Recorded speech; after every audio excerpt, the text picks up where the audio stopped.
I always believed that money only reveals who people truly are. But I never thought that lesson would come from my own blood. When my grandfather passed away, it felt like someone had pulled the last thread holding our family together. He was the one person who saw me for who I really was, quiet, soft-spoken, and never competing for anyone's approval.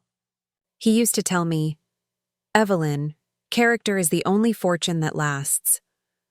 I'd smile, not realizing how prophetic his words were. To me, he wasn't just a grandfather. He was the compass I followed whenever my parents' world of ambition and pride suffocated me. He'd take me to the small greenhouse behind his mansion, where he'd tend to orchids and talk about the importance of honesty and patience.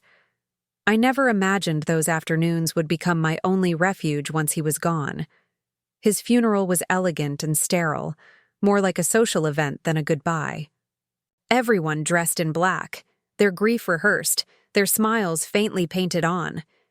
My uncles shook hands like businessmen closing a deal. My cousins whispered about who would get which property, which car, which company share. I stood at the edge of the room, invisible, clutching the white rose I was supposed to place on his coffin. My mother gave me that tight, disapproving look she always did when I didn't perform to her expectations. "Don't look so lost, Evelyn," she whispered sharply. "Your grandfather loved you, but let's not make a scene." Her words cut more than comforted. My father patted my shoulder stiffly, the way he'd pat a colleague, not a daughter. In that moment, I felt the gap between us widen like a crack in marble. The reading of the will happened 2 weeks later, in my grandfather's study, the same one where I'd spent countless hours reading beside him. Now it smelled of dust, polished wood, and anticipation. My family filled every corner of the room, their posture impeccable, their expressions polite but greedy. My uncles whispered behind their hands. My cousins, dressed in designer black, tried to appear solemn but couldn't hide the glint of expectation in their eyes. My mother sat upright, her pearl necklace catching the dim light, her red lipstick immaculate. My father stood beside her like a statue, hands clasped in a display of control. I sat alone, my chair slightly apart from the rest, unnoticed. No one spoke to me except when my aunt asked if I could pour her coffee. The lawyer, an old man with trembling hands and silver glasses, cleared his throat and began. "The estate of Mr. Charles Whitmore," he said, "is to be distributed as follows." His voice was steady, emotionless, like a metronome counting the seconds of my hope. Each name he read was followed by numbers, houses, stocks, savings accounts, businesses. My cousins nodded with smug satisfaction as their shares were announced. My uncles smiled approvingly, and my parents exchanged glances that looked almost victorious. And then came my name. "To my granddaughter, Evelyn Whitmore." The lawyer paused, glancing up at me almost with pity. "I leave a letter." For a moment, I thought he'd made a mistake. I waited for a correction, a second line, a clause that would make it make sense. But there was nothing else, just a letter. A murmur rippled across the room. My cousin Lillian tried to suppress a laugh. My uncle cleared his throat. My mother's smile faltered, and my father's jaw tightened. The lawyer continued as if nothing unusual had happened, but I could feel every eye in the room burning into me. The humiliation was suffocating. I wanted to disappear, to melt into the carpet beneath my feet. But I stayed still, my hands clenched together, nails digging into my palms. I wouldn't give them the satisfaction of seeing me cry. After the meeting ended, my parents avoided me. My mother busied herself thanking the lawyer for his professionalism, while my father discussed tax implications with my uncle. I stood by the window, watching the rain streak down the glass, trying to swallow the lump in my throat. When they finally walked past me, my mother muttered, "Don't take it personally, dear. He had his reasons." Her voice was clipped, her tone dismissive, as if she were discussing a missed dinner reservation. My father didn't even look at me. That night, I returned to my small apartment on the other side of town, a space my parents called that little box of yours. The letter sat unopened on my kitchen table for hours. I poured myself tea I didn't drink. I stared at the envelope, its cream paper faintly yellowed, my name written in my grandfather's neat handwriting. To Evelyn, the only one who listens. My heart ached at that line. Finally, with trembling hands, I broke the seal. Inside was a single folded sheet. His handwriting was firm, deliberate. Evelyn, it began, the truth is not in what they own, but in what they've done. Follow the paper trail. They signed something they shouldn't have. What they call a pact is your path to justice. My brow furrowed. A pact? Paper trail? What did that mean? I read on. I couldn't undo it before I passed, but I trust you to see what's been hidden. You'll know when you find it. When greed divides the family, you'll see their faces clearly. The letter ended with 3 words that shattered my composure. I'm proud of you. Tears blurred the ink. For a long time, I sat in silence, holding that letter against my chest, letting the truth sink in. My grandfather hadn't forgotten me. He had left me something far more valuable than money, knowledge, a secret, a warning. But what did he mean by a pact? I spent the next few days consumed by curiosity and disbelief. My family had always been secretive about business dealings, but I'd assumed it was just pride, not deception. The thought of them conspiring behind closed doors, against me, felt both absurd and terrifying. I tried asking my mother casually about any agreements made before grandfather's death, but she brushed me off immediately. You wouldn't understand, Evelyn, she said, stirring her coffee with unnecessary force. Business matters are complicated. Her eyes avoided mine, which told me everything. My father's response was colder. Don't dig where you don't belong, he warned one evening when I called him. You'll only hurt yourself. The way he said it made my skin crawl, so I began digging. I visited my grandfather's old home, now locked and abandoned, claiming I wanted to retrieve some personal books.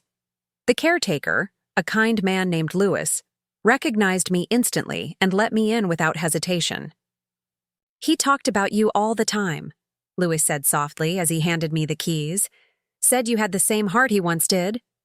His words made me smile faintly, even as my chest tightened. Inside, the house felt eerily still. Dust lay thick on every surface, and the faint scent of his cologne lingered in the air. I wandered through the rooms, memories flooding back, the echo of his laughter, the warmth of his study lamp, the way he'd hum while reading the newspaper. When I entered the study, I noticed something strange. The floorboards beneath his desk were uneven.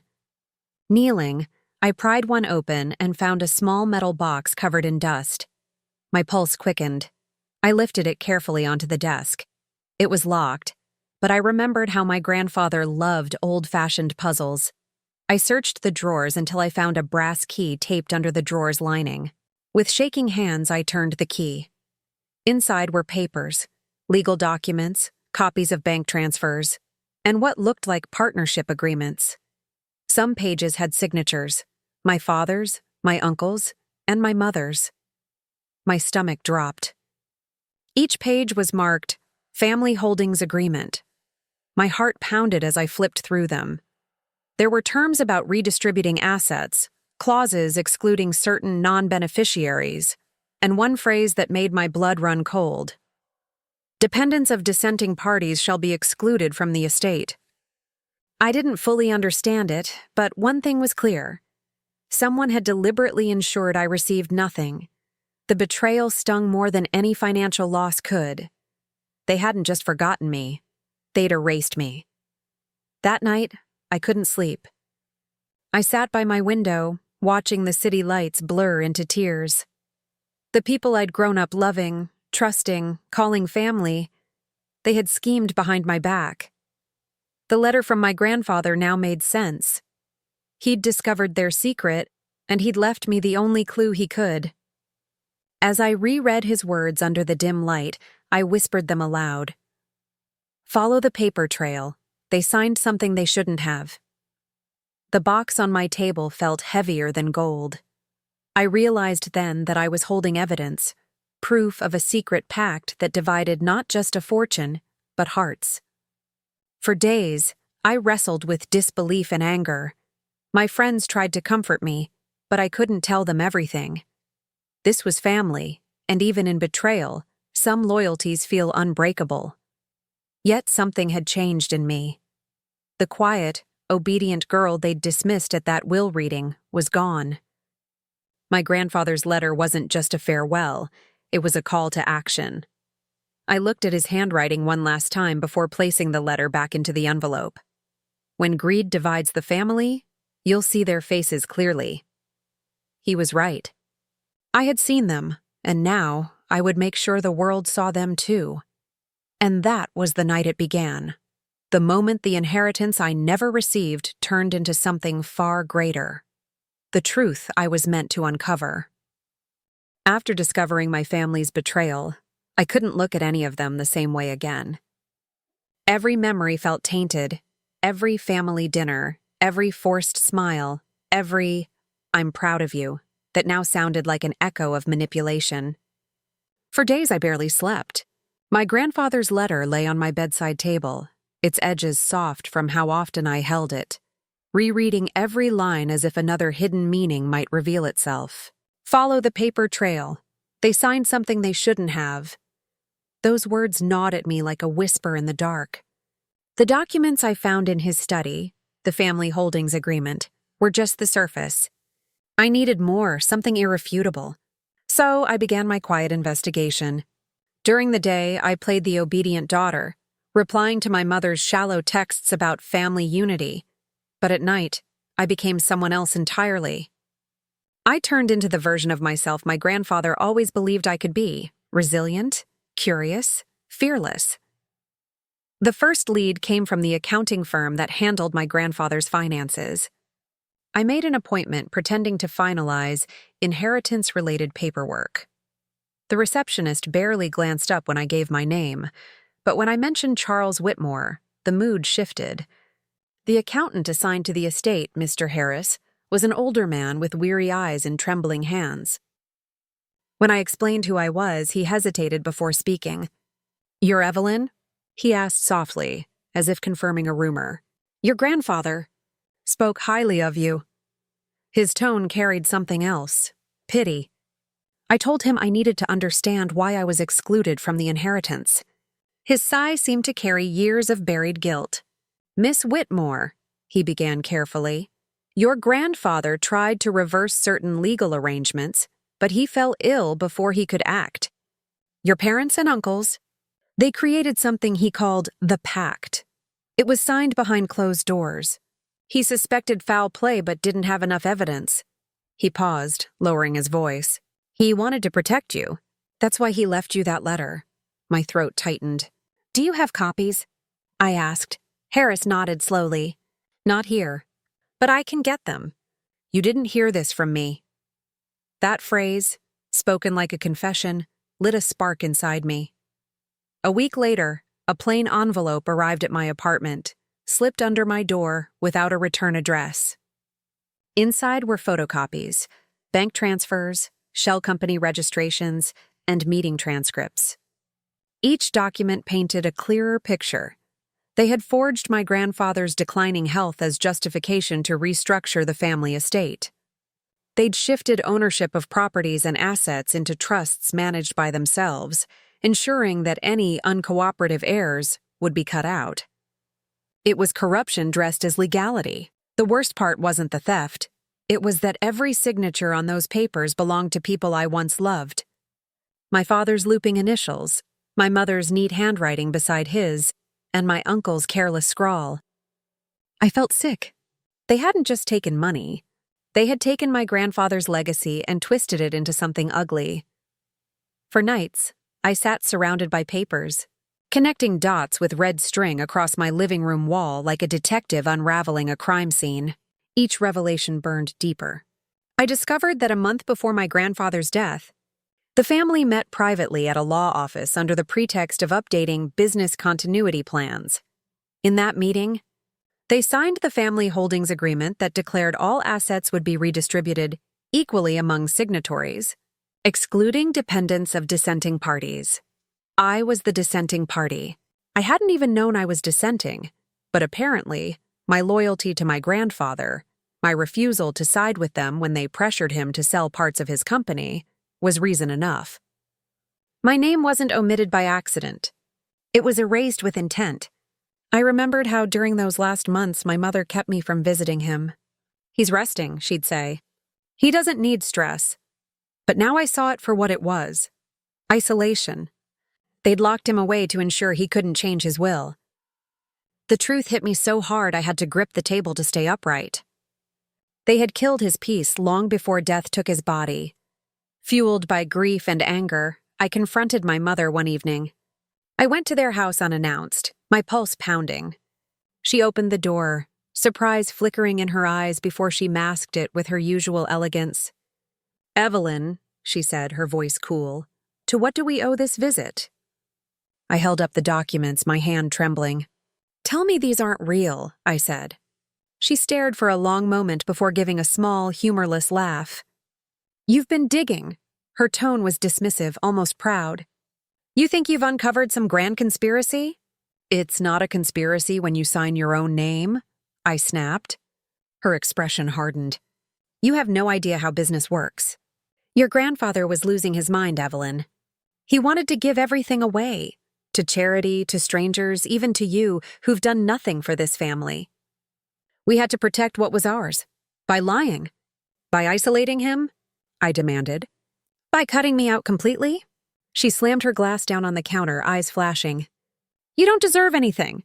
You've always lived off our generosity. You were never part of the plan. That phrase, never part of the plan, stuck in my chest like a splinter. She turned away as if the conversation was beneath her. Go home, Evelyn. Be grateful we didn't leave you worse off. I left before she could see me cry.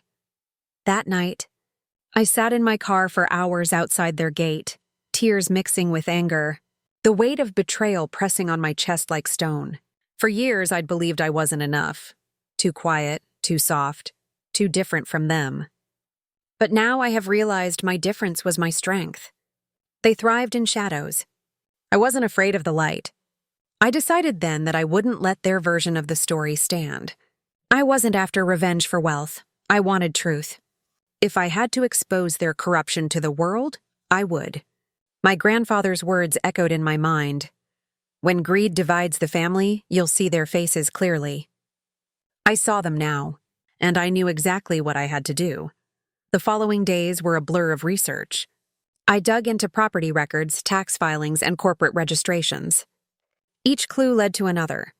I found that my father and uncle had created a shell company, Whitmore Legacy Partners, used to transfer ownership of the family's factories under new names. Those assets, once registered under my grandfather's trust, were now tied to offshore accounts. But they'd made one mistake. My grandfather's original power of attorney document hadn't been legally revoked. That meant their pact was potentially invalid. I brought everything to Harris, the accountant. His face went pale as he read. If this gets out, he murmured, it could destroy them. I looked him in the eye. Good, I said. One evening, I found myself in my grandfather's greenhouse again, the one place that still smelled like peace. I brushed dust off his favorite orchid, remembering his words. Patience grows truth. For the first time, I understood. This wasn't about revenge alone. It was about restoring what was right. I opened my notebook and began organizing the evidence chronologically. I titled the front page The Pact of Shadows. It felt poetic and fitting. They had built their empire in the dark, and I would be the light that burned through it. My investigation took me deeper into memories I didn't want to revisit. I recalled overhearing hushed conversations years ago, my mother whispering about not letting the old man ruin the plan. I remembered the sudden stop to my grandfather's frequent visits, the way his calls became rare, the letters that never reached me. I had dismissed it all as a coincidence, but now the puzzle fit perfectly. They had silenced him, and by extension, me. Every detail made me colder, more resolved. The Evelyn they knew was gone. Still, there were nights when the weight of it all crushed me. Sitting alone, surrounded by papers and silence, I'd wonder if exposing them would make me any different. But then I'd remember his face, the gentle smile in that photograph on my desk, and I knew the answer. He believed in honesty above all. I couldn't betray that. My family had turned inheritance into poison. I would turn truth into their antidote. The last piece fell into place when I found a voice message on an old USB drive hidden in the box I'd recovered. It was dated 3 months before my grandfather's death. His voice, faint but clear, filled the room. "If this reaches you, Evelyn, it means they've done it. They think I don't know, but I do. Don't let them bury this. Our name once meant integrity. You can make it mean that again." My hands shook as I replayed it, tears streaming silently. This was more than evidence. It was a dying wish. By the time dawn broke, my path was clear. The girl who had sat quietly during the will reading was gone. I wasn't just my grandfather's forgotten granddaughter anymore. I was his voice, his justice. The secret pact that bound them together would become the rope that unraveled everything they'd built. I gathered the documents, recordings, and transcripts into a single folder labeled Exhibit A. For the first time, I felt calm. The storm inside me had direction. The following morning, as sunlight spilled into my apartment, I whispered to his letter one last time. "You gave me the match, Grandpa. Now I'm ready to strike it." The morning of the family gathering arrived cloaked in irony, sunlight spilling across the very mansion they'd stolen through deceit. I hadn't been invited, of course. My name had long been erased from every guest list and conversation, but I knew this event by heart. It was an annual ritual of pride disguised as unity. They called it the Whitmore Legacy Dinner, a celebration of family achievements, though what they really celebrated was greed. I sat in my car at the edge of the long, tree-lined driveway for nearly 20 minutes before stepping out. My hands trembled slightly as I adjusted the black coat that once belonged to my grandfather, the only inheritance that had truly mattered to me. The wind carried the faint scent of jasmine, his favorite flower, and I took it as a sign. In the passenger seat sat a leather folder labeled the Pact of Deceit, filled with every document, signature, email, and voice recording I had collected over months of silent labor. Tonight I wasn't coming as the forgotten granddaughter. I was coming as truth's witness. When I finally walked up the marble steps, the butler froze. "Miss Evelyn, they didn't say you were coming." I met his uncertain eyes and gave a soft smile. "That's all right, Thomas. I'm just here to make sure Grandfather gets the tribute he deserves." Inside, the air was thick with perfume, polished silver, and hypocrisy. My relatives mingled beneath crystal chandeliers, their laughter hollow, their conversations rehearsed. My uncle stood near the bar, boasting about quarterly returns. My cousins snapped selfies beside a portrait of my grandfather, their smiles bright and meaningless. My mother noticed me first. Her expression faltered for just a second before she recovered with that same poised, icy calm she'd perfected over the years. "Evelyn," she said, her voice tight. "How unexpected." My father turned, his glass pausing midair, jaw tightening. My cousins whispered, probably wondering how the family outcast had dared to show up. I didn't bother to greet them. "I'm here to honor Grandfather," I said quietly. "You all said this dinner was about legacy. I think he deserves his story told." My mother's lips curved in that polite, sharp-edged smile. "His story has been told, dear. We're carrying it forward." I looked around the grand hall and replied, "No, you've rewritten it." The dinner began like a theater. Toasts were made, hollow speeches given about family unity and shared vision. I sat silently, my eyes fixed on the framed photo of my grandfather smiling from the mantel. When my uncle raised his glass and declared, "To our continued success as a family bound by trust and love," I felt my pulse surge. That was my cue. I stood slowly, the scraping of my chair cutting through the applause. "Before we toast," I said, my voice steady despite the tremor in my chest, I think it's only fair that we hear what grandfather really wanted to say before he passed. Confusion rippled across the table. My father's brow furrowed. My mother's smile cracked. I reached into my bag and pulled out a small USB drive, plugging it into the projector behind me. The screen flickered to life, the family crest glowing faintly before the first document appeared. Family Holdings Agreement, confidential. Gasps erupted around the room. My uncle's fork clattered onto his plate. "What is this?" my cousin whispered. "This," I said clearly, "is the pact you all signed behind grandfather's back. The one that erased me and him from his own legacy." I clicked to the next slide. Signatures, transfers. A voice recording of my father saying, "It's handled. He won't remember a thing after the sedatives. We'll have the papers signed tomorrow." The silence that followed was thick enough to choke on. My father shot to his feet, face pale. "Turn that off, Evelyn!" he barked. But I didn't flinch. "No," I said. "You've silenced enough voices. Not this time." My mother's hands trembled around her wine glass, her mask finally slipping. "You don't understand." "Oh, I understand perfectly," I interrupted.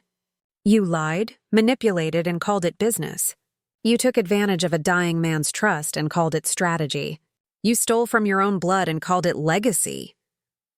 I turned to the guests, the extended relatives, the business partners, the lifelong friends they'd invited for the show. These are the people who talk about family values. These are the ones who said I wasn't part of the plan. My uncle shouted, "This is slander!" "It's true," I said, clicking again. The projector displayed a letterhead. Harris and Associates Forensic Audit. Every transfer, every offshore account, every manipulation was listed in black and white. Murmurs turned into shocked whispers. "You forged medical consent forms to invalidate grandfather's will," I continued. "You coerced signatures under threats.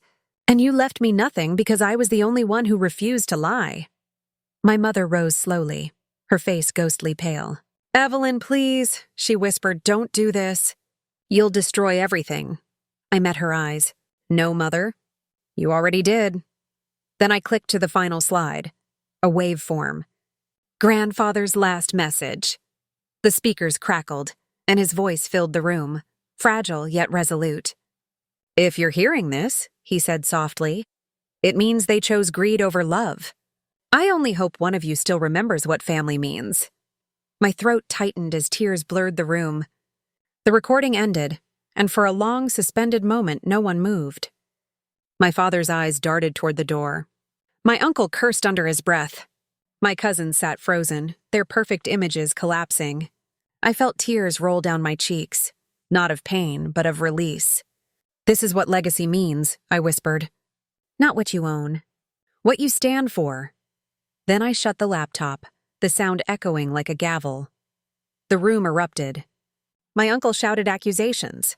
My mother covered her face, trembling. My father slammed his fist on the table, shouting for everyone to stay calm, even as chaos swirled. I didn't stay to watch. As their voices rose behind me, I walked toward the front door, each step lighter than the last. Outside, the night air felt clean, the weight of years lifting from my shoulders. The mansion glowed behind me like a haunted monument to greed. I didn't look back. I didn't need to. Let them fight over what was left. I had already reclaimed what mattered: the truth, my dignity, and my grandfather's faith in me. The next few months unfolded like a storm that had been waiting to break. News spread quickly. Someone had recorded parts of my presentation, and the footage leaked online. The Whitmore family, once admired as symbols of success, became headlines of scandal. Whitmore heirs under investigation for fraudulent estate manipulation. Family fortune built on betrayal. My father's business partners withdrew. My uncle's company shares plummeted, and my mother vanished from public view. I didn't celebrate their downfall, though a part of me couldn't deny the justice of it. Harris helped me file an official claim to reopen my grandfather's estate. The legal process was long and brutal, but truth has a way of finding air once it's spoken. The court ruled that the pact was invalid, signed under coercion and forged consent. Most assets were frozen pending review, and though I wasn't interested in wealth, the judge insisted that my grandfather's intended heir deserved restitution. Weeks later, a letter arrived from the law firm. It wasn't a check or legal document, just a simple note sealed with the firm's wax emblem. Inside was a message. Per your grandfather's will, the property at Whitmore Cottage is hereby transferred to Evelyn Whitmore. My breath caught as I read it. The cottage, the small, ivy-covered house by the lake where he used to take me as a child. The place that smelled of pine, coffee, and old books. I drove there that same evening, my hands shaking on the wheel. When I arrived, the sun was setting behind the hills, painting the sky in warm gold and crimson, the same colors of the sunsets we'd watched together. I stepped out, the gravel crunching beneath my shoes, and felt tears sting my eyes. The door creaked when I opened it, and for a moment it was as if he'd just left, a mug still on the table, the old clock ticking faintly, the air filled with quiet peace. I walked through the room slowly, touching the walls, tracing my fingers over the worn spines of books we'd read together. On the desk lay a framed photo of us, and behind it, tucked under the glass, a note written in his hand. For Evelyn, may truth always be your inheritance. I sank into his old chair and let out a trembling breath. All the noise, the chaos, the years of silence, they melted away in that single moment. I realized then that I hadn't been fighting for revenge. I'd been fighting to prove that his trust in me wasn't misplaced. Money divides, but truth heals. The fortune they'd stolen no longer mattered. What I had gained was something they could never reclaim: peace. Outside, the wind rustled through the trees, and I imagined his voice in it. Calm, proud, eternal. I whispered to the empty room, "You were right, Grandpa. Money divides. Truth heals." And for the first time in years, I smiled. Not the polite smile I'd learned to wear, but a real one, born of freedom. The secret pact had once broken my family apart, but in revealing it, I had found something far greater: who I truly was, and who I was always meant to be.